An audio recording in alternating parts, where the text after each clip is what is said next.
Hello student, calculus बाबा YouTube channel में सभी का वेलकम है। तो आज मैं फिर से आपको exercise 11.2 NCERT book 3D coordinate geometry 12th class के लिए थ्योरी देने जा रहा हूँ। थ्योरी जैसे खत्म होगा आप क्वेश्चन आंसर इस पर इजीली सॉल्व कर सकते हैं। तो चलिए देखिए, यहाँ पर सब कुछ लिखा हुआ है, एक्सरसाइज भी है, एनसीईआरटी बुक है 3D coordinate geometry 12th class. अब देखिए पहला थ्योरी क्या है। मैं कुछ लिख रहा हूँ, उसको गौर से देखिएगा, उसको याद कर लीजिएगा। और किताब देखिए, एनसीईआरटी की बुक मेरे पास है, ये एनसीईआरटी की किताब है। जैसे थ्योरी खत्म हो जाएगा, जैसे जैसे थ्योरी समाप्त हो जाएगी, ये किताब मैं सॉल्व करूंगा। 11.1 तो हो चुका है, उसके थ्योरी, उसके क्वेश्चन आंसर पूरा मैंने कंप्लीट करा दिया है। अब 11.2 के लिए थ्योरी देखिएगा। पहला है, देखिएगा बात, to lines with direction ratio, to lines with direction ratios, to lines with direction ratio A1 B1 C1 and A2 B2 and C2, two lines with direction ratio A1 B1 C1 A2 B2 C2। ठीक है, दो रेखाएं हैं, दो line है, और दोनों का डायरेक्शन रेशियो क्या है, A1 B1 C1 and A2 B2 C2। two lines with direction ratios A1 B1 C1 A2 B2 C2। then अगर दो रेखाओं के डायरेक्शन रेशियोज अगर दिए गए हो A1 B1 C1 A2 B2 C2, तो देखिए आगे क्या होता है। देन तो दो बात का ध्यान होना चाहिए, दो बातें हमें मिलती है। दो रेखाएं हो और दोनों रेखाओं का direction ratios A1 B1 C1 A2 B2 C2 हो, तो क्या होती है, यदि इफ दोनों रेखाएं अगर परपेंडिकुलर हो, if both lines are perpendicular, both lines are perpendicular. देखिएगा, अगर दोनों रेखाएं एक दूसरे पर लंब हो, तो लंब का मतलब होता है कि दोनों रेखाओं के बीच का कोण 90 डिग्री होगा। जब दो रेखाएं एक दूसरी पर लंब हो, परपेंडिकुलर हो, यानी थीटा बराबर 90 डिग्री की बात हो, तो देखिए क्या होती है, A1 A2 plus B1 B2 plus C1 C2 बराबर 0 होता है। क्लियर है स्टूडेंट?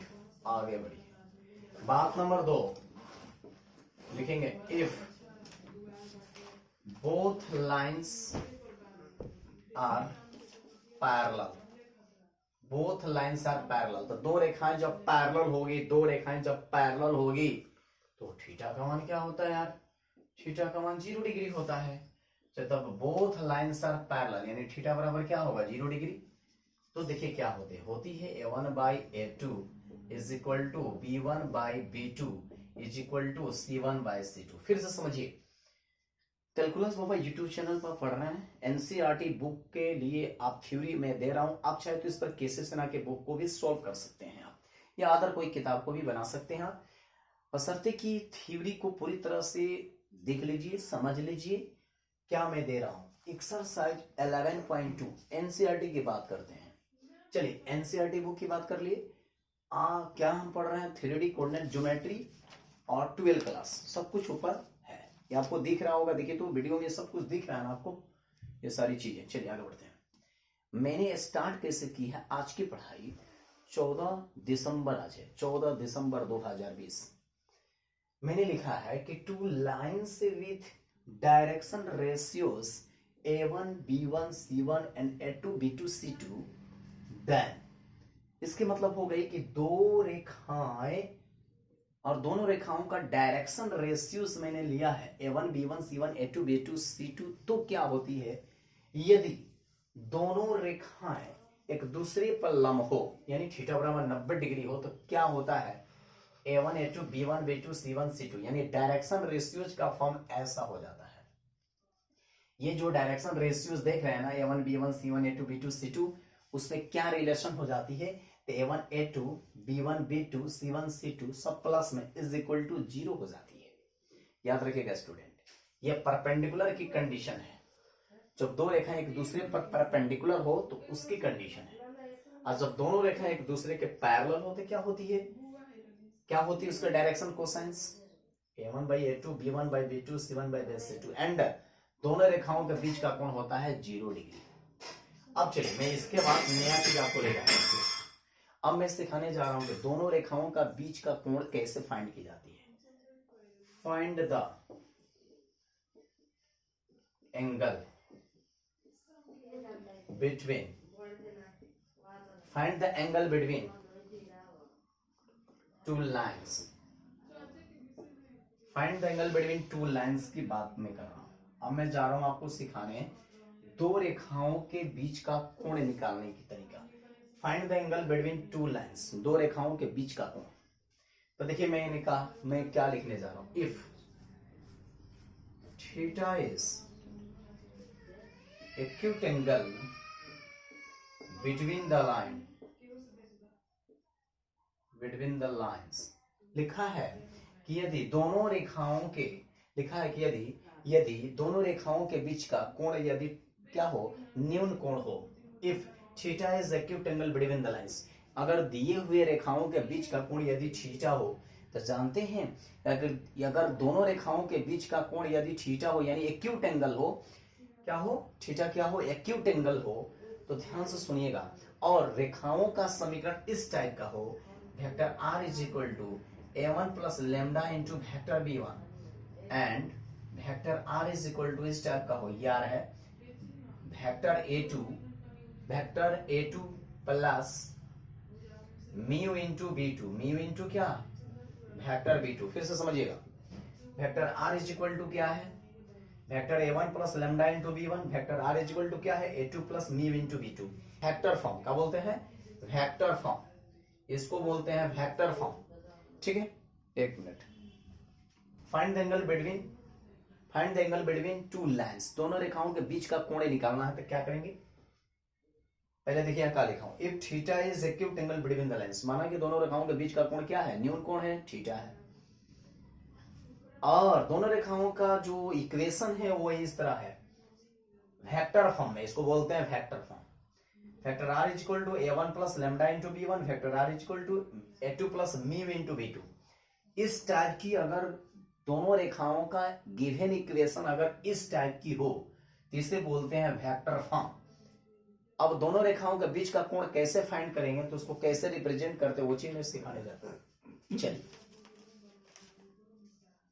चलो स्टूडेंट फिर से देख लीजिए, आप फिर से देख लीजिए कि find the angle between two lines, दो रेखाओं के बीच का कोण निकालना है।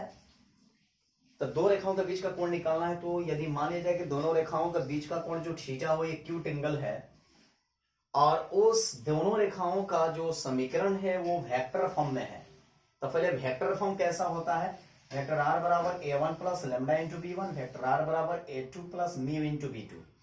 अगर ऐसा होगा समीकरण तो दोनों रेखाओं का बीच का कोण ऐसा होता है, cos थीटा बराबर होता है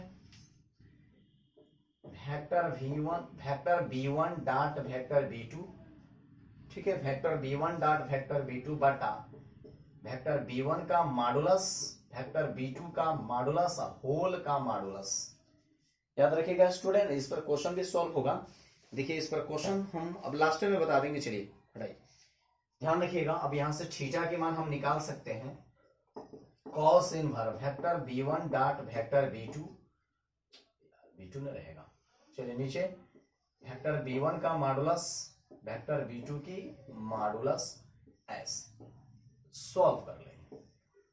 तो मैं किताब की बात कर रहा था, देखिए पास में किताब है, देखिए इस पर मैं अभी क्वेश्चन सॉल्व कराऊंगा, पहले थ्योरी हो जाने दीजिए, 12 के बुक है एनसीईआरटी। चलिए नेक्स्ट देखिए आराम से, find the angle between two lines, दो रेखाएं हैं, माना कि दो रेखाएं हैं, L1 है और क्या है L2 है। दोनों रेखाओं का बीच का कोण थीटा हो और एक्यूट एंगल हो, और दोनों रेखाओं का समीकरण वेक्टर फॉर्म में हो, वेक्टर फॉर्म में, सदिश रूप में हो, वेक्टर फॉर्म में हो, मतलब वेक्टर आर बराबर a1 plus lambda into b1, vector R बराबर a2 plus mu into b2। अगर ऐसा होगा वेक्टर फॉर्म, दोनों रेखाओं का समीकरण वेक्टर फॉर्म में होगा, ऐसा होगा तो दोनों के बीच का कोण का वैल्यू होगा cos theta is equal to modulus of vector b1 dot vector b2 upon vector b1 का मॉडुलस वेक्टर b2 का मॉडुलस। तो cos इधर आएगा cos inverse vector b1 dot vector b2 upon vector b1 का modulus vector b2 का modulus. ये आपके answer complete. यदि दोनों रेखाओं का बीच का कोण थीटा हो, एक्यूट एंगल हो और देखने में दोनों क्या हो, वेक्टर फॉर्म में हो, यानी ऐसा हो इक्वेशन दोनों समीकरण का, तो दोनों के बीच का कोण का मान ये होता है। दोनों रेखाओं के बीच का एंगल का वैल्यू क्या होता है, इस फॉर्मूले के सहारे हम फाइंड कर लेंगे। क्वेश्चन सॉल्व कराएंगे, आपको निश्चित रूप से समझ में आ जाएगा। नेक्स्ट देखते हैं स्टूडेंट, चलिए आगे बढ़ते हैं। देखिए थ्योरी का आगे बढ़ेंगे।